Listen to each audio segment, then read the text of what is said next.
Shalom, bien-aimés, que le Seigneur vous bénisse. Bonne fête de la Pentecôte. Que notre Dieu soit élevé. Je profite, l'occasion faisant le larron, je profite pour rapidement faire un retour historique sur l'histoire récente du mouvement charismatique. En 1906, au XXe siècle, un certain William Zemmour, fils spirituel du pasteur Parham. Nous sommes en Californie, sur une rue appelée Azusa, se retrouve en compagnie de 7 autres personnes, dont au total ils étaient 8. Ils se retrouvent en train d'appliquer les enseignements reçus de leur mentor d'alors, leur père spirituel, le pasteur Parham. Ils se retrouvent en train de débattre sur le Saint-Esprit, tout ce qui tourne autour du Saint-Esprit, sur la Pentecôte, sur tout ce qui s'est passé dans Actes des Apôtres, lorsque les disciples rassemblés, les 120 rassemblés au niveau de la chambre haute, ont reçu de l'Éternel une visitation par l'effusion du Saint-Esprit, par le baptême du Saint-Esprit. Alors pendant qu'ils sont en train d'en parler, mettant un accent sur cet enseignement, l'histoire raconte qu'ils sont frappés, un peu comme Paul sur le chemin de Damas, sauf que Paul, c'était Saul de Tarse qui a été converti en Paul sur le chemin de Damas. Là, ils ont eu une visitation où le Seigneur a manifesté les œuvres du Saint-Esprit, le baptême du Saint-Esprit. Et donc, ils ont continué, ils ont décidé de ne pas rester sur la rue, mais sur la même rue, ils ont trouvé une maison qu'ils ont louée, qui est devenue leur lieu de retraite et de rencontre. Ils ont donc pendant 3 mois adoré, prié. Ils faisaient des cultes qui n'étaient pas vraiment synchronisés. C'est-à-dire qu'on arrivait, ils n'avaient pas, puisqu'il faut dire que ce qui enfante le mouvement pentecôtique charismatique, c'est la doctrine apostolique. Hein, c'est les fondamentalistes.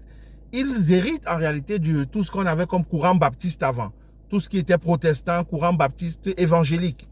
Mais sauf que là, maintenant, ils mettent l'accent sur la dimension du Saint-Esprit, sur la personne du Saint-Esprit et sur les œuvres du Saint-Esprit. Les dons de l'Esprit, les manifestations des dons. Et c'est comme ça qu'en priant pendant 3 mois, l'histoire raconte que le Seigneur les visite et l'Église grandit. Exactement un remake de ce qui s'est passé dans Actes des Apôtres. Et c'est partant de là qu'il finalement, il y a eu des déplacements, des gens qui allaient comme missionnaires ci et là. Et le mouvement charismatique, le pentecôtisme dans la version actuelle est en réalité né. Vous voyez? Et ils ont donc mis l'accent sur les dons, le parler en langue, le Saint-Esprit et ses manifestations. Mais vous savez que je n'aime pas vous enseigner sur des choses que vous pouvez lire vous-même ou sur des choses qui sont simples. Je cherche toujours à vous donner la dimension cachée dans la révélation. C'est-à-dire, je vous apporte toujours quelque chose que vous ne verrez pas a priori. Ce qui m'interpelle, c'est que ce pasteur Zemmour qui par la suite, parce que c'est allé comme ça de 1906 à 1915, ça fait 9 ans de grandes tempêtes de mouvements, on en parlait, ça allait dans le monde entier, partant d'Azusa. Ce qui est intéressant, c'est que, évidemment, par la suite, ils ont connu quelques difficultés, quelques challenges, la survie financièrement, il fallait payer le loyer, ce n'était plus évident, il y a eu beaucoup de challenges, comme les challenges que les églises rencontrent encore aujourd'hui. Par la suite, il y a aussi eu beaucoup de problèmes de leadership entre eux, il y a eu beaucoup d'éclats de voix, mais ce n'est pas ça qui est important. L'aspect que je voudrais souligner ici, c'est que le frère William Zemmour est décédé d'AVC. Il est décédé d'AVC. Bien aimé, je suis interpellé par le fait que de plus en plus les hommes de Dieu décèdent des suites d'AVC. Ce n'est pas pour faute d'avoir fait attention à leur santé, parce que paix à son âme, le pasteur Tibi Joshua qui est retourné à travers le Seigneur, c'est par exemple quelqu'un qui faisait vraiment attention. Il prenait de l'eau citronnée chaque matin, chauffée et tout. Et il a plusieurs vidéos d'ailleurs qui démontrent un peu son hygiène de vie.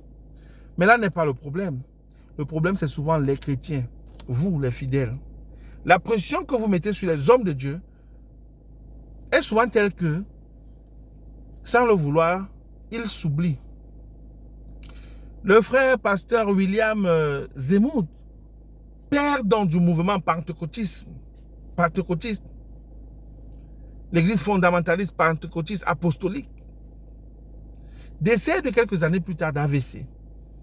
Après avoir été pratiquement abandonné par un grand nombre de personnes, il se retrouve en train de faire l'église avec sa femme et quelques personnes qui lui sont restées fidèles. Bien-aimés, faites attention aux personnes qui sont autour de vous. Les gens qui sont autour de vous ne sont pas forcément pour vous. Je répète, les gens qui sont autour de vous ne sont pas forcément avec vous. Des gens peuvent être autour de vous, mais ils ne sont pas forcément avec vous. Le frère est décédé d'AVC. Ma prière en ce jour de Pentecôte, alors que je prie pour que le Saint-Esprit, l'action du Saint-Esprit dans ta vie augmente, si tu en avais déjà une, et si tu n'avais pas d'action du Saint-Esprit dans ta vie, qu'elle naisse au nom de Jésus. Ma prière est que ta vie ne soit pas une vie calquée sur les échecs des pères, mais que ta vie soit un modèle tout neuf. Ta vie soit un échantillon tout neuf. Que ta vie soit d'une espèce rare. Que ton chemin, ton pathway, ta trajectoire soit une trajectoire qui ne s'accommodera pas des échecs des autres, mais essentiellement d'une dimension nouvelle de la façon de faire que le Seigneur commencera avec toi. Sois béni, sois inspiré. God bless you. Shalom.